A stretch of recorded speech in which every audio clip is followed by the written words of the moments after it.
I want to do a thought experiment with you, and your faith might not survive this thought experiment. If you do it correctly, I don't think your faith will survive this thought experiment in its current form. And so I want to weed out two kinds of viewers before we get started. When I say your faith won't survive, I consider myself to be more Christian now than I've ever been. But the way I see things now, I can't think of a single belief that I held 10 years ago that isn't modified majorly in some major way. So the two kind of people that I want to weed out are, number one, the people who self-assess that you're not ready to make a change or grow or have a disruption. Okay. And I don't mean that as a bad thing, because maybe you're going through a lot, maybe you're under a lot of stress, maybe you just overcame a change or something. And it's just not a good time for a disruptive change in your spiritual life to occur right now. Or maybe you are extremely happy and satisfied with your spiritual environment. If you're going to a church, you just really like how everything's happening right now. You probably do not want to do this thought experiment, okay? Because if you do this thought experiment right, it's going to disrupt your ability to enjoy that or find meaning in that and peace there. It's going to be disruptive, kind of like new technology can sometimes be disruptive to an industry. This is going to be disruptive if you do it right. So if you're not ready, and it's okay to not be ready, it's not a bad thing. It's not everybody's ready for everything all the time. You can't put a second grader in college, and I'm not trying to compare anybody to second graders. I'm just saying not everybody's ready for everything all the time. So that's one person. The other kind of person I want to weed out is the person who's going to hear the thought experiment. After I lay the groundwork, you're going to hear what the thought experiment is, and you're immediately going to negate it. And you're even going to negate it with a bunch of Bible verses for why that wouldn't work. Okay? And I know what they are, okay? Because you got to remember, I have a fundamentalist background. I've been in Awanas. I've memorized. I have a theology degree. I was independent Baptist, and if you don't know independent Baptists, we know our Bible better than anybody. So, and I'm not saying this is a prideful thing. I'm just saying when you just quote verses at me, you're wasting your breath, because I already know about them. I already know what they say. I already know all the different ways that they can be framed. Okay, I already know it. So if you're just going to listen and negate what I'm saying or argue with me, I would like you to not watch the video either. You're not going to mop up what I'm spilling. This isn't going to be helpful for you, and you're not ready for this yet. You might be ready in a few years. But this is, I only want people here and listening to this who are ready for growth and for a change, and who are ready to encounter a disruption in how they view spirituality at all. Okay? So if that's you, welcome aboard. If that's not you, please do not watch the video. Just go watch something else. Go do something else. We have a lot of other content. Watch someone else's channel. Doesn't matter. I don't care. Just don't watch this one. Okay? So hopefully by now we've taken the, Gideon's 10,000, we've whittled it down to 300. I don't want a lot of people watching this who aren't ready to do this to give it serious, because I really want some feedback on this. I really want people to do this seriously over a protracted amount of time, and then come back and tell me how that's going for you. Okay? I've said things before on the channel. There's certain videos I put out. I was just talking to a friend yesterday who watches the channel. I said, if you internalize what I'm going to say here, you're not going to be able to enjoy church anymore. And this is one of those things, if you can really do this. So let me lay the groundwork for this thought experiment that I want you to do. And I want to make a promise to you that this will, if you're interested in self-development or ego work or what it means to be a true elder, this one thing can really be a dividing line, or like a line in the sand, or a litmus test, not in a logical fallacy kind of way, but it can really help you self-assess what it is that needs to change about you and what you need to do. And it can also help you assess, if you're in a spiritual environment with other spiritual leaders, is this person a spiritual leader? You can assess pretty quickly based on this one thing.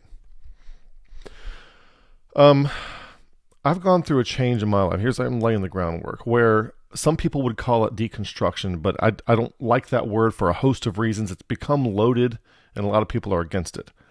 I've started to listen to people lately who used to also be fundamentalists, real similar to me, and they're not anymore. Now, some of these people are no longer Christian, but they still believe in God, or they're no longer theists at all, and they're atheist or agnostic. But these people, what they have in common that I don't have in common, they deconstructed. And what that is they became aware of enough inconsistencies to them about maybe it's contradictions in the Bible, maybe it's this, the background scholarly work shows that maybe Paul didn't write the pastoral epistles, or just all kinds of things like that caused them to realize in their minds, and I'm not saying I do or don't agree with any of this kind of stuff, but what's happening to them is all the structures that gave them the reasons for their faith, like all the stuff you hear in apologetics, that stuff, maybe there was a lot of it, like a preponderance of it, but it kind of started dropping like flies, and then pretty soon they're just left with nothing holding that up anymore. And that's kind of where they are. Now, the people I've been listening to, they come across as genuine and honest and that kind of thing, and they're kind of fun to listen to, but we did a video recently on your unconscious programming. I think that the unconscious programming that they have, it's important to watch that video. The unconscious programming that they have is still there, and the fact that it's still there is why they just deconstructed and there's nothing else left. Things just went away. Nothing came to replace it, that kind of thing. Now, I will say that at this point, they're probably more intellectually honest, easier to talk to, less ideologically driven, probably a lot more fun to be around as a person than back when they were a rigid ideological fundamentalist, back like I was, okay? And so a lot of what they say doesn't bother me anymore like it would when they're trying to point out contradictions or the authenticity of the book or certain beliefs people have about the inerrancy and infallibility of the Word of God, all this kind of stuff. There was a time when that kind of thing would bother me. And it doesn't bother me to hear it anymore. But what happened to me is different than what happened to them, okay? So we're all trucking along with our post-Enlightenment scientific worldview, scientific materialist worldview based on literalism and Aristotelian logic, something like that. And all of the apologetics that comes out of Christianity is also based on that. So when it's shown that the Bible's construction or contents or something like that doesn't measure up to that framework, we think it's wrong. And then it crumbles away, but that framework stays. You see, the framework of that post-Enlightenment scientific materialist kind of mindset is with a reductionistic, Aristotelian, simple, literal logic kind of mindset. That's still there in a lot of these people who have deconstructed. And I think that may be the problem. But that's fine. What I want to tell you what's different about me versus other people who have deconstructed, even though now we're both okay, we're both non-ideologues, and we're both better at critical thinking and all that kind of stuff than we were when we were fundamentalists. Both first principles thinking, all that kind of stuff. Epistemic humility. I didn't have my faith chipped away because the claims of it failed to align with the structure of validation and merit that I had been programmed with, like what happened to them. I had an experience. I'm not trying to sell my experience to you here. I'm just trying to tell you what's different about me. I had an experience. I had what you might call a vision, a mystical experience. I've talked about it in other videos. And the point isn't for you to believe my experience or to replicate it or anything. It's my experience, okay? It means something to me. I'm not sure still exactly what it means, but it means something to me, okay? But when that happened, this happened in 2019. And when that happened, almost immediately, I saw everything that the Bible would be pointing to. I experienced it. I had a participatory event occur to me wherein I experienced and saw everything that the Bible would be pointing to as the thing, which is, it's ineffable, so it's no point trying to describe it. I saw it, experienced it firsthand. And ever since then, I've been having more detailed experiences of the thing. And I've even gotten to the point where I can, instead of it happening spontaneously without me knowing that it's coming, I can put myself in that mindset. When that happened, now that I saw what it's pointing to, I no longer need the pointer. Does that make sense? I was driving on the GPS with the GPS in my car the other day, and I was going to a certain location, and I got close enough to where I could see the tall building in the distance. It wasn't even too far away. And at that point, I kind of have my bearings. I'm actually looking at the thing. I no longer need a map or a GPS to tell me where to turn, how to go, how to get there. Okay, I can see it now. So once I see it, I no longer need the GPS. I'm working off vision now, right? You get the idea? And so at that point, now that I saw and experienced what the Bible was pointing to, I no longer need it to not have contradictions or be in there and infallible or all be pointing all the doctrine being written in service to some systematic theology that's perfect up in heaven somewhere, that's all unified and connected, and Peter and James somewhere have the same thing, and or Paul and James somewhere somehow have the same thing in mind, the same system of doctrines that they're talking to, and we just have to find the right perspective, and then we'll get the semantically I don't need that anymore. I don't need any of that. I don't need the books to be written by Moses or Paul. I don't need any of that. I've seen the thing. And so to me, the Bible went from being a crutch and this authoritative thing to being this beautiful, transparent thing. It's this beautiful, transparent. I don't know how to say it. I don't feel like I'm being very articulate right now, using the word thing here. And I still have more respect for the Bible now than I did before. And I would not say that my positions or beliefs about it have diminished, but I just see more clearly what it's there for. Okay. And it's, I don't need. So if you could come up with all kinds of scholarly scientific work and tell me as many things as you can about how there's errors and contradictions and everything else, and it wouldn't faze me at all because I've seen the thing. I've seen what it's all trying to point to. Okay. You know the old story about the finger pointing to the moon. Modern Christianity is making the mistake of, instead of looking at what it's pointing, instead of looking at the moon, they're looking at the finger. And then everyone's arguing over whose finger is better, whose pointer is better, and that kind of thing, or who's interpreting the pointer the best. But once you look at the moon, you no longer need the finger pointing at it. Just like when you no longer, when you grow up, you no longer need your parents to serve in a nurturing role as you needed when you were younger. It's not that you don't appreciate and love your parents or spend time with them. And the same things with the Bible. It's like it's not that I don't love it and appreciate and spend time with it. I spend a lot of time in my Bible, and it's much more enjoyable now.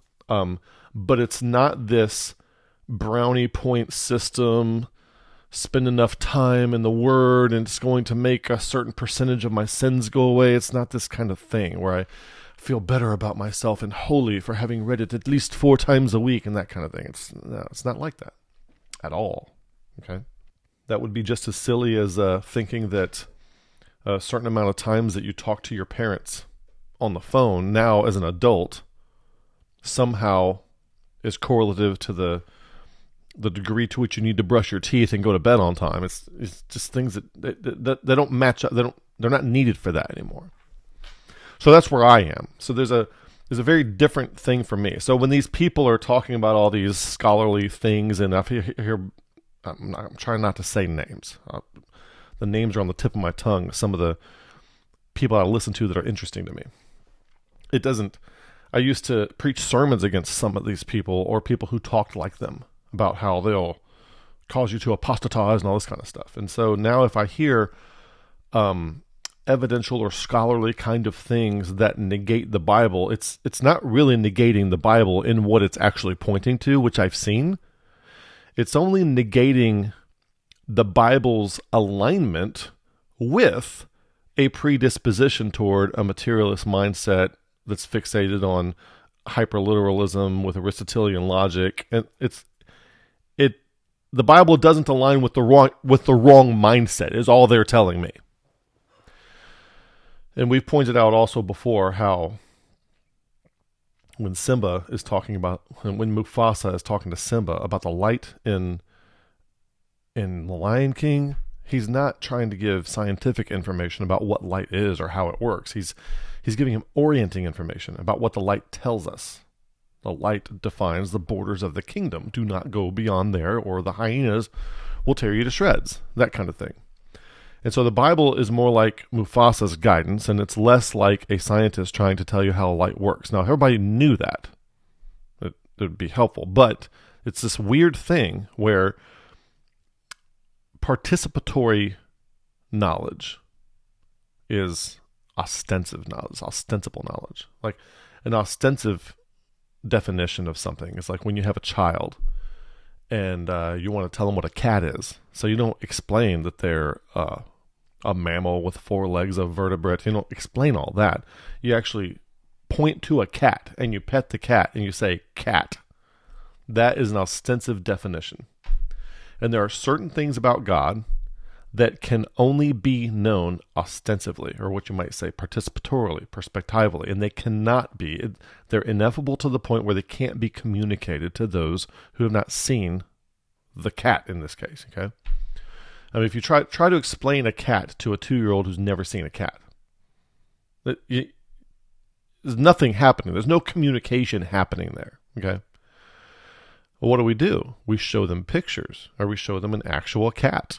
Show them an actual horse. This is a horse. This is a dog. That's ostensive definitions. And there are certain things about spirituality that cannot be taught, cannot be transmitted. They can only be ostensively known. And so when we build religions around transmitting things to that which can only be ostensively known, everything's wrong. Everything about how we do everything is wrong.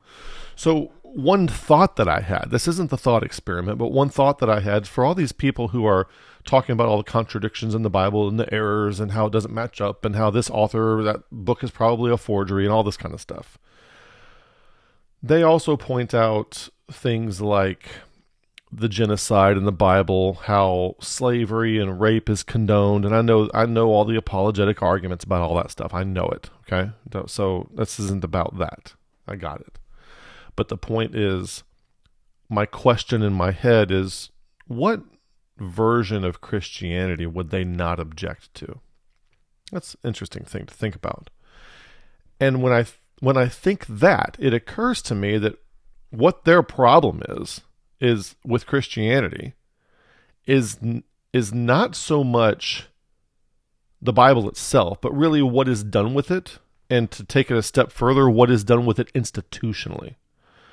Because as soon as you believe something to be infallible and inerrant and from God, and authoritative, infallible and inerrant, that kind of thing, as soon as you believe that, everybody is jumping on that train to try to borrow power from it, to try to take that power and cast it down to fortify and bolster their own in-group hierarchies.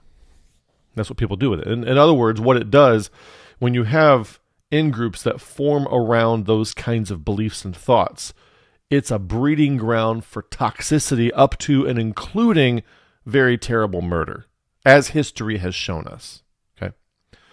So it's not so much what's in the Bible that causes people to be murderous. It's people who do the wrong thing with it. That's why Christians have burned people at the stake. They've drowned people. Christians have done horrible, horrible things. And if you've ever debated doctrine with people, you know that there are people alive today to where if it wasn't illegal, they would burn you now. They would strangle you now. They would drown you now. They would shoot you now over theological disagreements if they could.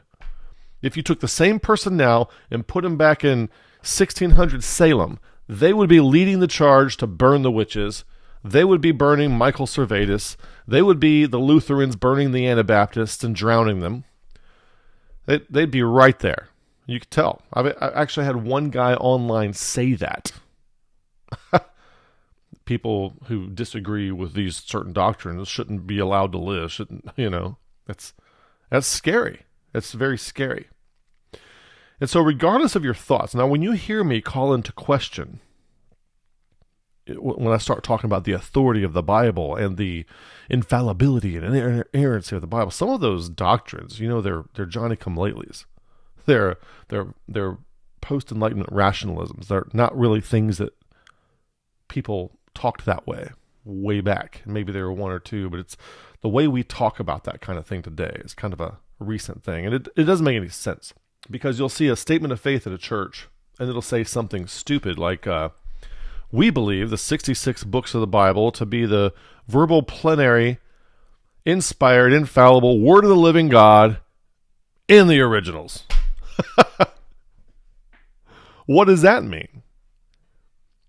It means that you don't believe in anything authoritative that you can get your hands on. Well, it's mostly, it's enough. Okay. I know all the arguments. I'm not here to argue that point. I'm here to show you how stupid that statement is.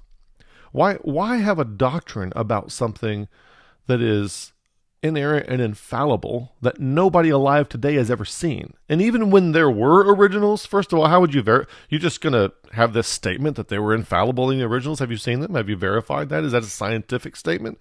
Or is that just you're just going to assert that affirmation and you can't be part of our group unless you also assert that affirmation? Like, I haven't seen those. And you know what? The originals were never compiled together in a single book, which means the Bible spoken about in the statement of faith of most churches has never existed. It doesn't exist now. It's never existed anywhere. It's not there. So why have a doctrine about the infallibility and inerrancy of something that isn't that way now? Okay? It's because you're supposed to say it. It feels good to say it. It's got this certainty to it. And if you're the leader, if you're the pastor or the bishop or the cardinal or the pope or the whatever, it gives you all this power to wield over people. And there's a lot of very subtle psychological power shifting. As soon as you believe something is authoritative, inerrant, and infallible, there's all kinds of people that suddenly start borrowing power from that become seen as authority figures representing that power. And everybody wants in on that game. When the mustard seed grows up, all the trees come lodge in the branches. So what happens in that mindset? If you have that mindset, it's a breeding ground for toxicity.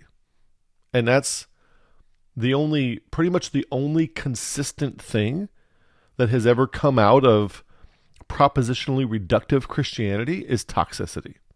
That's people say there's no hate like Christian love. And that's true, right? The kind of Christianity that we have is not the kind of Christianity that the Bible is trying to point to. And so what the problem is the institutionalization, the power struggles, the hierarchies, the dogmas, the toxicity, the narcissistic gaslighting, the in-grouping and out-grouping, the spiritual abuse. It's never going to go away. That's not a bug in the system. That's the main feature. Okay? when you talk about all the abuse that's happened, the stuff that makes the news is just the stuff that breaks the law, and that's just the stuff that gets reported. But all the little micro toxicities. I came up with I said something today that occurred to me. Somebody said something about Calvinism, and I found myself saying this sentence, that the propagation of Calvinism is, what did I say? The propagation of Calvinism is on a carrier of gaslighting that is effective with people who have an anxious attachment style. Their attachment style is anxious. So it is most effective with people who are anxious attached. Something like that. And it's bizarre how many parallels there are. I've had to become educated in the psychological realm because of some problems in my life and mental illnesses in some of my family members, and then my previous marriage and all that. I've had to become educated in these areas, and it's amazing to me how many parallels there are in basically cluster B personality disorders, like narcissism and borderline personality disorder, and people who adhere to ideologies, especially if they're in leadership. Calvinism and narcissism are real strongly connected, but so is extreme, like on the non-Calvinist side, the extreme dispensational, King James only, premillennial, pre-trib. There's a lot of narcissism there too. It's not, doesn't matter really sometimes what the exact content of the dogma is, but the fact that something is seen as infallible and authoritative is this big mustard tree that attracts all kinds of fowls to come lodge in the branches. And that word fowl could be a pun, where fowls, like rancid birds, if you will. So what if, you ready? Here's the thought experiment. And don't put in the comments, who doesn't get to the thought experiment until minute 32? Don't do that. Okay, that's not the point, because the groundwork that we laid is very important. But the thought experiment is, I just got a message from somebody that is a little alarming. The thought experiment is, imagine a Christianity where there's only one rule, okay? And the one rule is that nobody is allowed to tell anybody else. Nobody is allowed to apply any part of the Bible to anybody else in particular. Think about that. I'm going to say it again. The thought experiment is, imagine a version of Christianity where the one rule is that nobody is allowed to apply any part of the Bible to anybody else in particular. Like, you can't pick any particular person. So a church can't apply, a pastor couldn't apply any particular passage to his people. A wife couldn't apply any passages for how her husband should be behaving to anybody. You can't apply anything to anybody else. Okay. So along with that, there's all kinds of different applications, because there's an application to think a certain way, to believe a certain way, okay, to behave a certain way. And what this would mean is that you could not, the one rule would extend in this way. You could not use the Bible as your reason or authority to tell anybody else what to think, what to believe, or how to behave. You couldn't do that.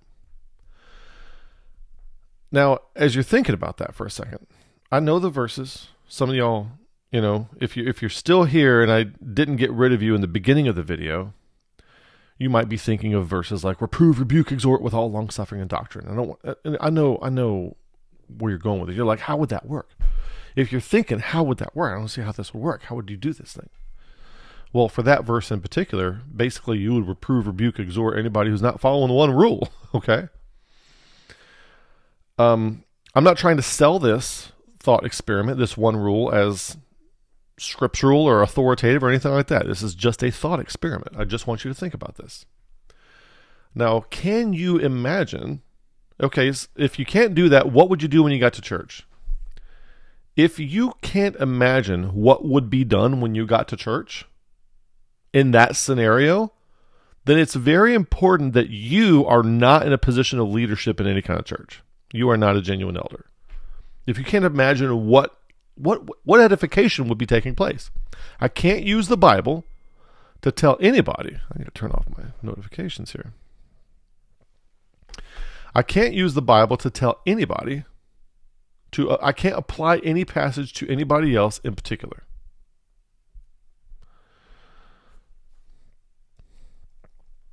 So, what would you do? Okay. What would you do when you got together? Who would talk? What would it be about? What would be going on? What does edification look like in that scenario? What does that look like? So there's two things I want you to think about. If you can't imagine, I can imagine perfectly what would be going on. There would be a lot of activity. There'd be a lot of things going on. Okay, there'd be a lot of talking without this thing happening. But I don't think you would have toxicity. You wouldn't have power struggle in group hierarchies based on whether or not, what are your beliefs? What are your beliefs about this? Can't tell anybody what to believe. So I can envision this. If you can't envision this, then you have no place. You have no business being. You are not actually a genuine elder in Christ's church. You have no business being in leadership if you can't envision what this would be like. So right off the bat, one of the applications of this thought experiment is it immediately exposes who should and who shouldn't be overseers in a church, bishops, elders, overseers, that kind of thing. It also informs us what shouldn't be going on, what could be going on. There's a lot of do space here that I think a lot of people, once you take that thing away in the negative space, I think it's a vacuum for a lot of you. You don't know what else would be going on there. Which kind of makes it fun. Now, so that's one application, is it carries over to church leadership. The second application is that the degree to which you don't like that is the degree to which your religion lives in your ego, not in your perennial self. That's good to know. So this is for those of you who are interested in identifying your ego and shedding it and getting rid of it or transcending it, however you want to call it, you always need an ego, or you couldn't interact with anybody in the world societally. So, for those of you who are interested in doing ego work, when you do this thought experiment and you think about, okay, what are we doing here? I can't use the Bible to tell anybody else what they should believe, think, or do. The degree to which you don't like that or can't envision what else you would be doing in Christianity is the degree to which your Christianity is part of your ego, not your perennial self. When Paul's talking in Romans chapter 7, now here I am, I'm about to use scripture to tell you what to do or think, right? That's the irony of it, is that you can't, if you're a smart aleck out there and you want to call me a hypocrite, that's not the kind of person I'm trying to talk to right now. But when Paul is talking in Romans chapter 7, and he talks about, it's no longer I that doeth this, but sin that dwelleth in me, what I'm trying to do is relate to you here so you can understand this. The part that's doing the sinning is the egoic self or the false self or the temporal self. It doesn't matter what you call it. I'm not trying to, the terminology isn't important like it is in dogmatism. It's always funny. I always want to ask a Calvinist to describe God's sovereignty without using the word sovereignty in their own words. And they can't do it. It's funny. Because they use the word sovereignty to try to avoid what they're really saying. So it's kind of funny. So on this channel, we do not operate in a way where the way things are worded, the finger pointing at the moon isn't the important thing. Okay? But there is a false self or a temporal self or an ego self. Doesn't matter what you call it. And then there is a true self, an authentic self, a perennial self. This helps identify or separate And what people don't know, they're engaged in a spiritual practice, a spiritual exercise. I'm going to church, I'm learning this doctrine. They think they're becoming spiritual. And all they're doing is bolstering the ego. They're adding more things to the ego. It's like being in a hoarder's house and you're just adding more clutter. That's all that's happening for most people's religion. That's all that was happening in my religion. So you have to have this discipline of not letting things come into your mind. First of all, cut off the main line. Stop the bleeding, if you will, right? Stop things from coming into your mind. And when things do come into your mind, they need to be very carefully curated. And then you start kicking a lot of stuff out of your mind. Think of your mind like a hoarder's house, and you just need to get rid of everything, okay? And even the stuff that's in there, it's probably rotten and gross and has bugs in it. You just get rid of as much as you can get a hold of. I want to do another video on having as few opinions and beliefs as possible. But we'll talk about that in that video. So this thought experiment can help you identify the degree to which you don't like that. You can't use the Bible in any way you can't apply any part of the Bible to anybody else. And so there's this aspect of it that's kind of like if you've seen The Matrix, kind of like the Oracle. When they went to see the Oracle, there was no claim that what the Oracle would say would be true. That's not the claim that they make.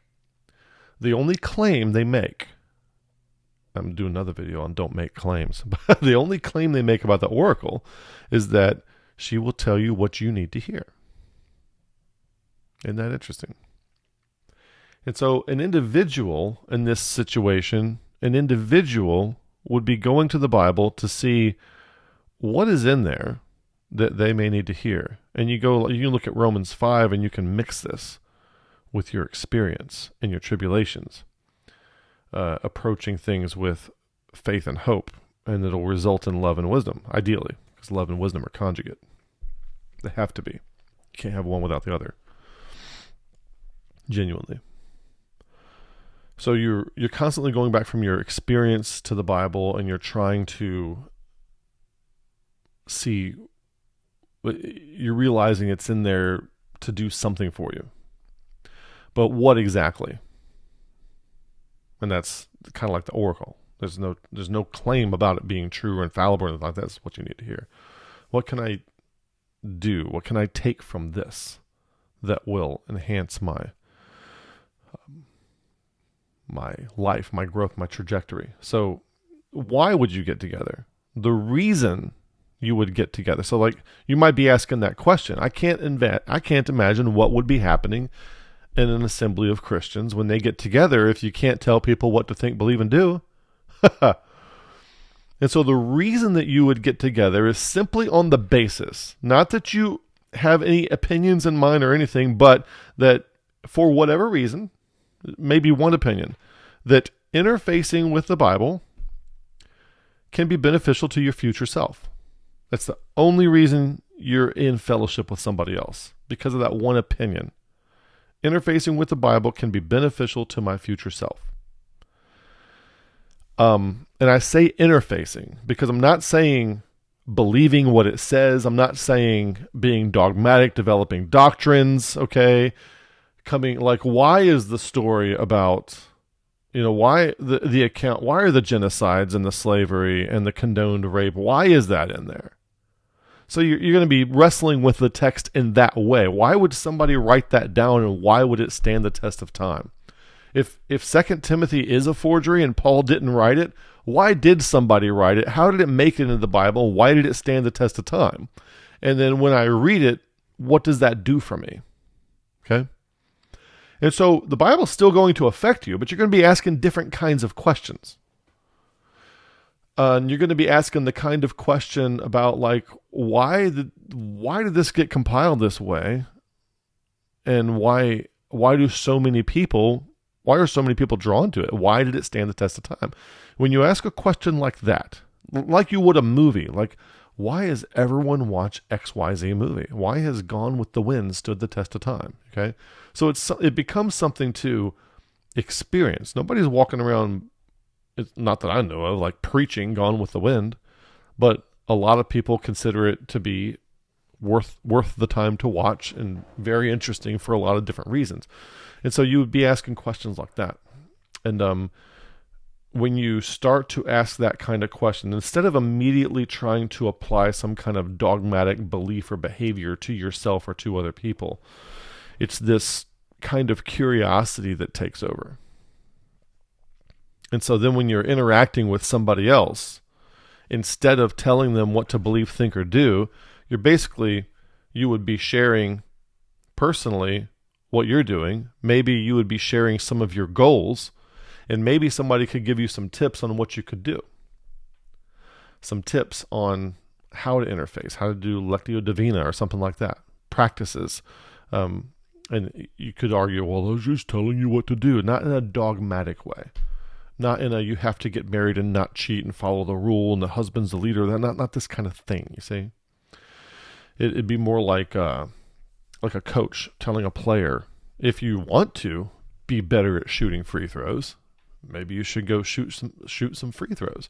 Maybe you could get a coach to make sure your form is correct. You see, it becomes it depends on what your goals are. So how is interfacing with the Bible helping you reach your goals or not?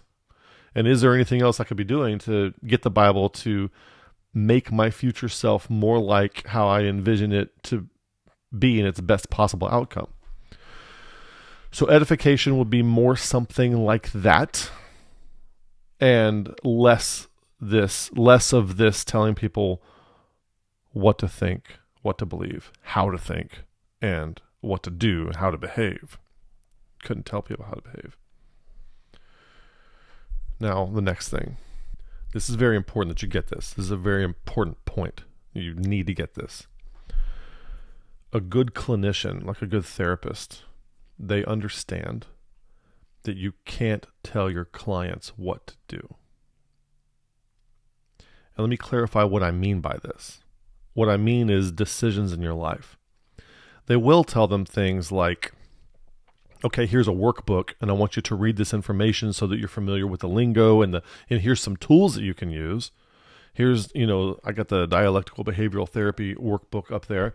I want you to go through this workbook, and when you're finished, you'll have some tools at your disposal that if you practice them, you'll be able to communicate with your husband or wife better than you do now.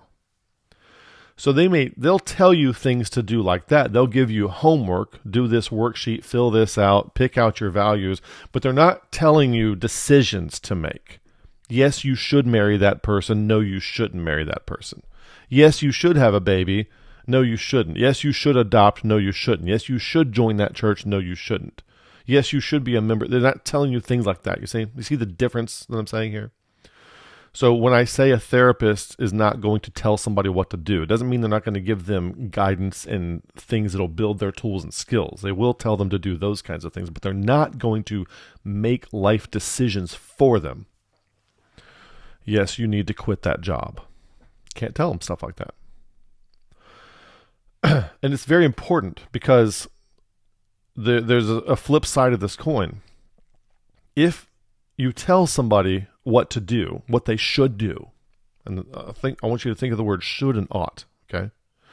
If you tell somebody what they should or what they ought to do, if it works out, then the individual associates that success with somebody else's decision and guidance. Now authority still rests outside them, because in stages of growth, having an internalized locus of authority is very important after you leave stage 3. And so now you still have an external locus of authority for decision making. It's now your therapist or whoever it is that gave you the advice to do a particular life decision a certain way. So when it works out, you're not any better at deciding.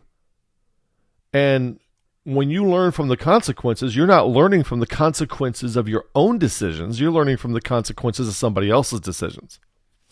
And so if it works out well, you're still investing power in some entity outside yourself, and you're not getting any better at decision making. You need to make your own decisions. If it doesn't work out, now you have to bear the consequences of that decision that you didn't make. Somebody else made. Now the therapist, oh yeah, you should marry that person. And now just things are just terrible because you shouldn't have done that. But it's not affecting the therapist, you see? They can issue out guidance for what you should and ought to do all day long and never suffer the consequences. They might lose a client and that's it.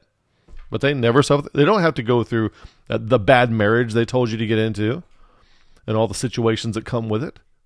They don't have to go through that. You do. Okay? And so now you're going to become resentful. Well, no, I hate that person, and I hate that therapist, and I hate therapy in general. Okay? You see the problem? So it's very, very important, and therapists, clinicians understand this, to never make life decisions for people. Never tell people what to do in terms of life decisions. They always have to make up their own mind. Now, you can give them tools and remind them of things, and maybe you help the light come on, but they have to make the decision. They have to make the decision. So what do you think happens? Imagine, I'm hoping you can mop up what I'm spilling here, how important it is for people to learn how to make their own decisions. Good psychology tells you that a young man, especially, should spend the decade between the age of 20 and 30 making his own decisions and learning from the consequences of those decisions. Make a bunch of small decisions and learn from the consequences. What worked, what didn't work. You get practice making decisions. You learn judgment, and you learn what works and what doesn't work. And you learn to trust yourself or not, okay? And you don't have anybody else to get bitter about if it doesn't work out. And you learn how to make consequences and results turn out more like how you want them to. You have to learn to do that. So what happens in Christianity, especially if you're raised in a Christian home, you spend that decade doing all the things that you should or ought to do based on what your religious dogma says. You should marry someone like this. You should have a traditional house where husband goes to work, wife stays home, and you have complementary roles. You should homeschool. You should put them in private school. You should put them in public school. You got these institutions telling you what you should and shouldn't do. And so you spend the first decade of your adult life making decisions or executing decisions that were made outside of you, essentially. Now, you may have picked the person you're going to marry, but you're going to structure that relationship in accordance with ideology about what you should and shouldn't do, who should and shouldn't be involved. You're structuring it in accordance with ideology. You're not making your own decisions. And so when later in life, when the fur hits the fans and all those decisions start to, the consequences of those decisions start to come home to roost, you are stuck with them. And guess what? You didn't make any of those decisions. Your ideology made those decisions. But and now what's going to happen to people now? They're going to get bitter and resentful. And they're going to get bitter and resentful at the church, and they're going to start to hate God. Not everybody reacts the same way. But when you think about how people's lives are going and how some people are cynical and bitter and resentful and nihilistic even, you can kind of see how this comes about. They're reaping the consequences, the terrible consequences of decisions that they didn't make. That they allowed themselves to be the conduit of an egregore who's making decisions about their life through them, but they aren't making their own actual decisions. So the one thing, and from a clinical therapy side, the one thing that you should never do is you should never tell people what they ought to or what they should do with regard to life decisions. That's the only thing that Christianity does. It's very, like when I say Christianity, I'm not talking about real Christianity. I'm talking about the version that we know of when you go to church somewhere. It's all about telling people what they should do. Here's what you should do. Here's how your life should be structured. Here's how your Relationships should be structured, especially if you're married. And here's how your relationship with your kids or with your parents should be structured. Here's the kind of job you should or should not have. It's all in the ideology. It's all there. And then there's all kinds of different flavors of it that show up in different institutional structures and denominations and types of churches and stuff. When I was going to there's certain churches that tend to attract businessmen and lawyers and doctors, and then there's certain kinds of churches that tend to attract blue-collar workers, and everybody there has a broken down car. And there's certain kind of churches. I went to a church once where you were looked down on if you had a job where you used your head instead of some kind of technical thing where you're using your hands or doing manual labor. Like if you're an air conditioner repairman or a mechanic, those are okay. Those are good. If you're out mowing lawns or digging ditches or gardening, that's all okay. But if you're an accountant or something, if you're sitting at a desk somewhere, or if your job is to talk to people or to do work on a computer, that wasn't real work. And the Bible verse in Ephesians 4 where it says, "Let him that stole steal no more, but work with his hands." You weren't following that verse if you had a job where you used your head.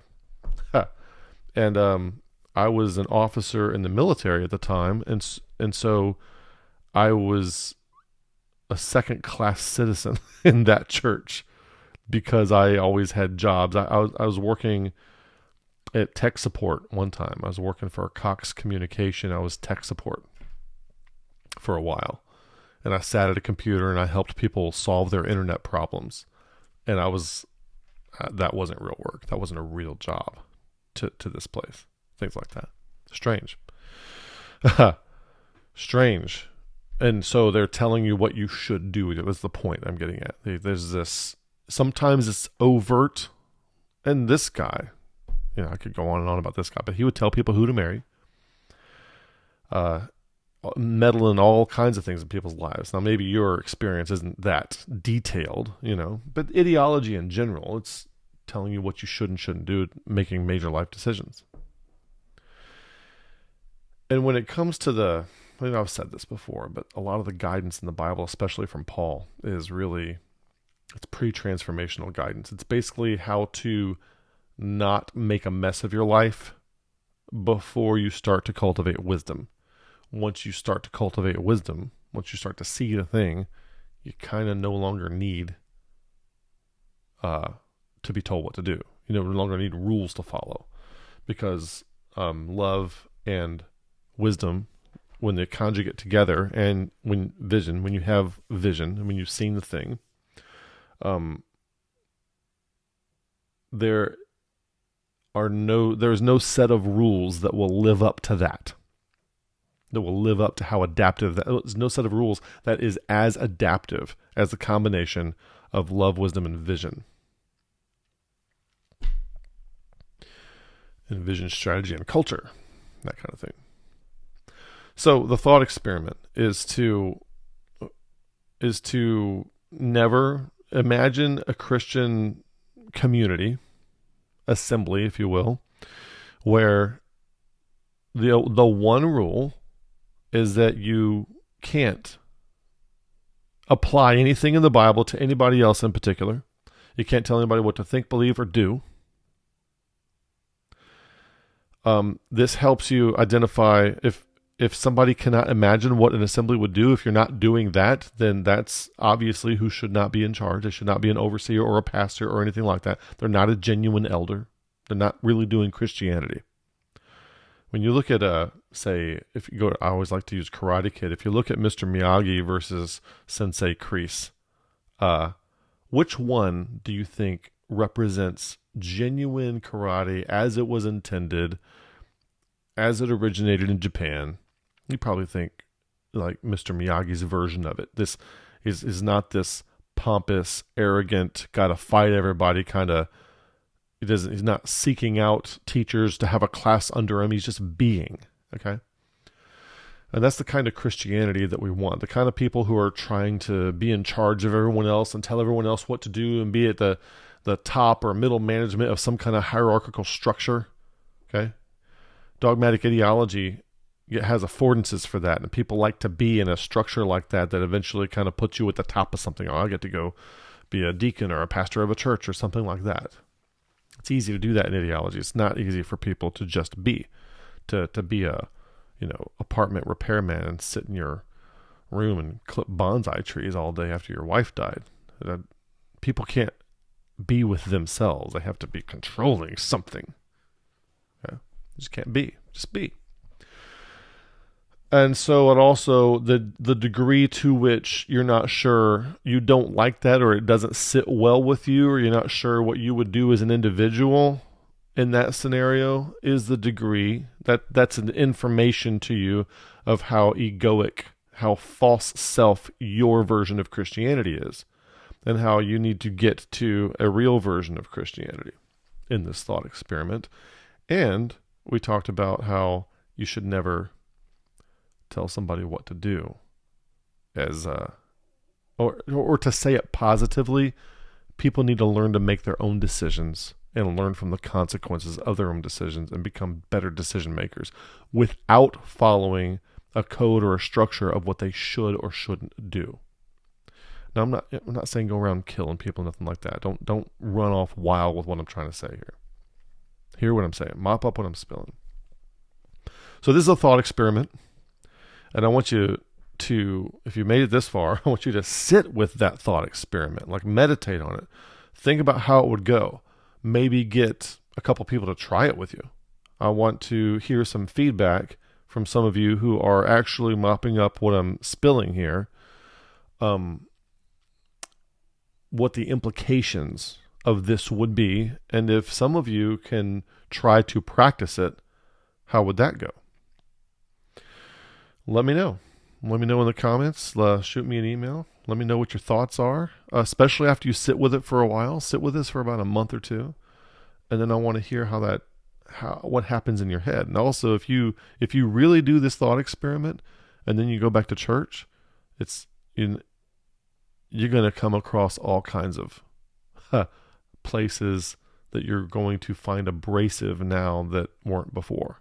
And that's a good thing. It means you're becoming more aware. It means you're waking up. It's a good thing. You should do that. I'm not talking about being hypercritical or being unkind or anything like that.